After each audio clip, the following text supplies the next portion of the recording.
I think that we did, look, they're all tools. You know, the practical effects is a tool, and they work great in certain things, and other things they don't. And digital effects can be magnificent and open up all kinds of stuff. Basically, you know, since we were budget limited, we had to find, you know, a reasonably efficient way of doing the visual effects that, you know, would work. And so I always tried to lean towards prosthetics because you have an actual tangible thing that the actors can work off of. I remember seeing the great Paul Verhoeven in an environment like this, and he was bragging about, in Starship Troopers, back to my favorite movie, how they had no bugs on set, you know, because they were all digital. So he would play the bug with these two bamboo sticks with tennis balls, and he would act it out. And I'm like thinking, how the hell did an actor play off this director jumping around with tennis balls? You know, it's an impossible task for them. And so that's why you have this tangible. So that one of the big breakthroughs was when a friend of mine who did the animated sequence, his name's David Hartman, was a wonderful, talented illustrator and animating director.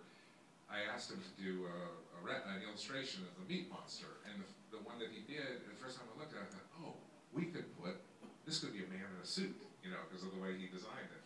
And so at that point, then we commissioned Bob Kurtzman, who was the K from the great K&B Effects House, and also the creator of our Bubba Hotep Mummy.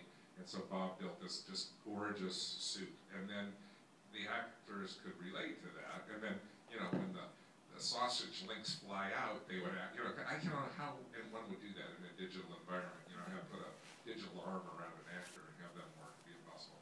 But in that same sequence at the end, just to jazz it up a little bit, we put a couple digital trouts like moving up along his back as he came together. And, you know, it's hard to tell if it's a prosthetic or if it's a digital there. You know, unfortunately, some of the later aspects of the movie required, you know, big epic effects that there was no way to do practically, and so we relied on them digitally.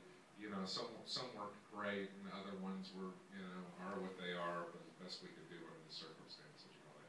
But I think it was just a completely practical approach, you know, what we could do that would work within our means.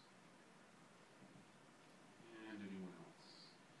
Okay, well, we'd like to wrap it up, but I would like to actually point out BioCop, the coming attraction short film BioCop. That's actually going to be seen. That's by Steve Kostansky, the director of Manborg. And Manborg, Anchor Bay, and Raven Banner are putting that out on DVD April 16th, I believe. So tell your friends to go out and look out for BioCop and Manborg. So thank you very much, Don, and thank you, Anchor Bay and Raven Banner. Well, thanks again for everybody coming out and for everybody who asked a question. We've got a signed copy of Rue Morgue by Don Coscarelli for you for asking your questions, so I'll come and give them to you personally.